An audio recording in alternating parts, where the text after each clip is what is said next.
So what I like to do is slowly open the cup so you don't stress the little babies out. Look how pretty she is.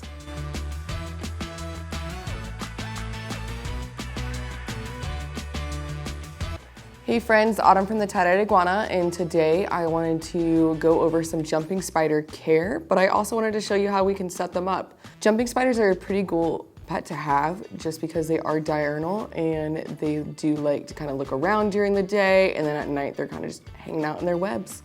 So these guys get about 1/4 to an inch in size for them, and then they also live 1 to 3 years, which is pretty cool.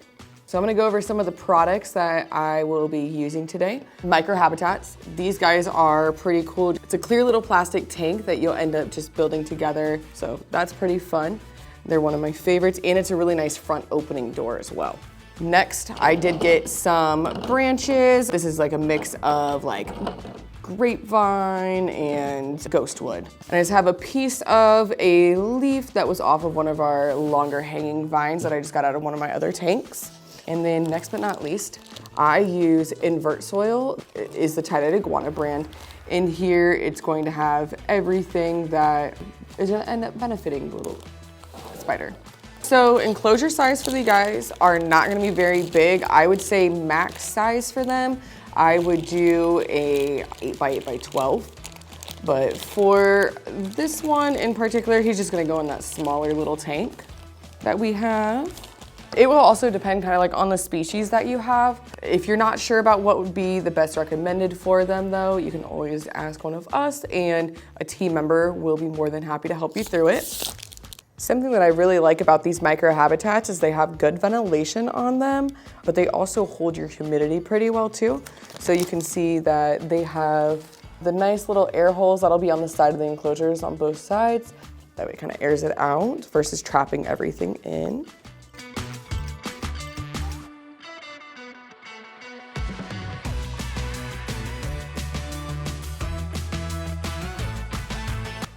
And then I have a small trick for this door.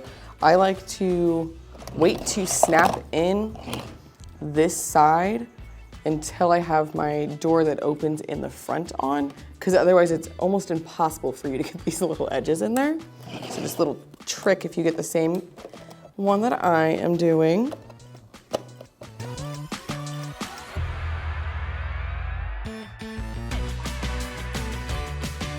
All right, and now you have it. Your tank is all built.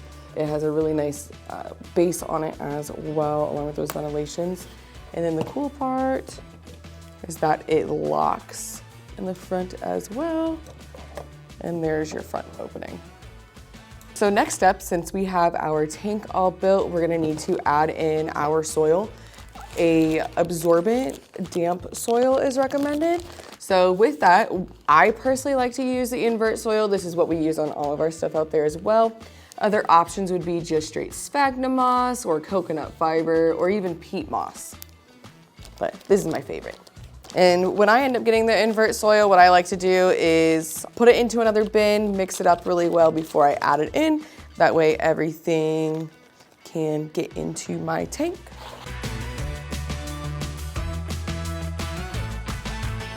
All right, and then I still have some of that left, which is totally all right. And then with my little cage, I like to go ahead and fill it all the way up to the base of that tray. That way it's nice and full, and then it'll actually help hold that humidity a little bit more. Next step, we're just gonna end up kind of building your tank out. So with all my little branches that I got, kind of go from there. So some of them are obviously gonna be a little too big.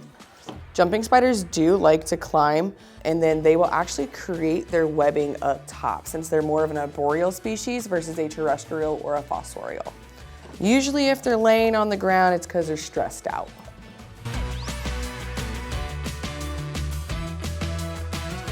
But I think that works just fine. And then I like to throw a little greenery in there, so that is going to be my little setup that's right there for them. I am gonna go ahead and spray it down right off the bat just because I don't really like to spray them down when they're first in there. But once I get a new tank set up for them, I like to kind of just like pre-wet in the soil, get it all sprayed down, make it look really, really clean, especially because I made it really messy. And then for jumping spiders, it is recommended that you keep their humidity 50 to 60% for these guys. So that can end up being managed a few different ways. You can end up spraying them down daily, but in most cases, you'll be all right with just twice a week for these guys. These guys do require a temperature of the upper 70s, low 80s. So usually that is your average house temperature. What I would recommend is that we don't put them next to a window though, just because during winter times, they're gonna get a little bit too cold, and then summer times, it starts to kind of heat up through that window. And then temperatures above 85 degrees can end up killing these guys. So you wanna really monitor that temperature, whether that be you guys get a thermometer that goes next to the tank, or you guys kind of just put them in a certain spot in the house that you know.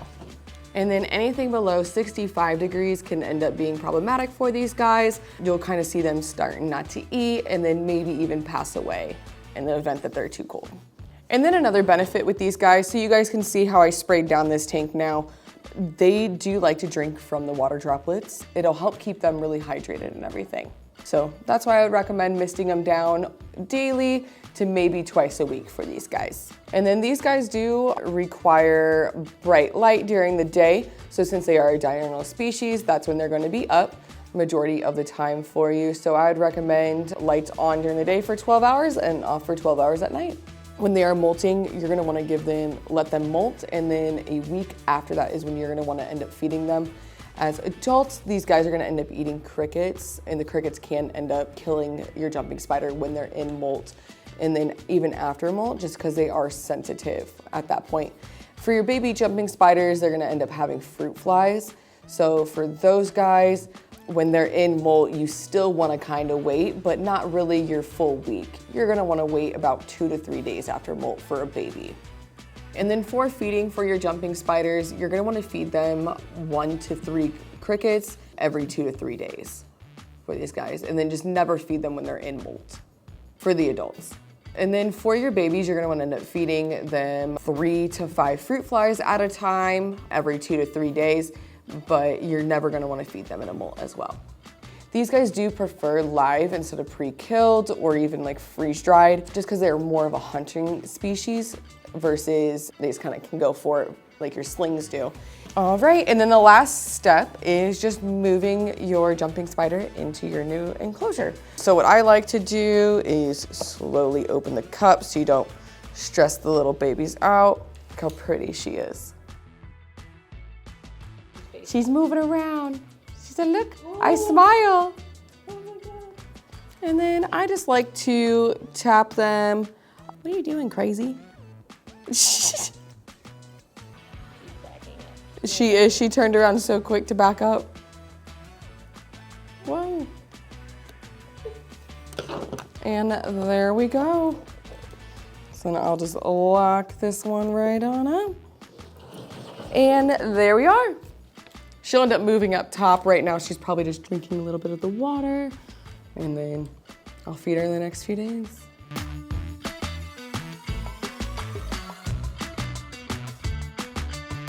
All right, friends, thank you so much for joining me today and learning how to build a setup for a jumping spider, along with learning how to care for them. If you have any further questions, please give us a call, message us on Facebook, or come into the store, and one of the team members can help you out with that. Bye, guys.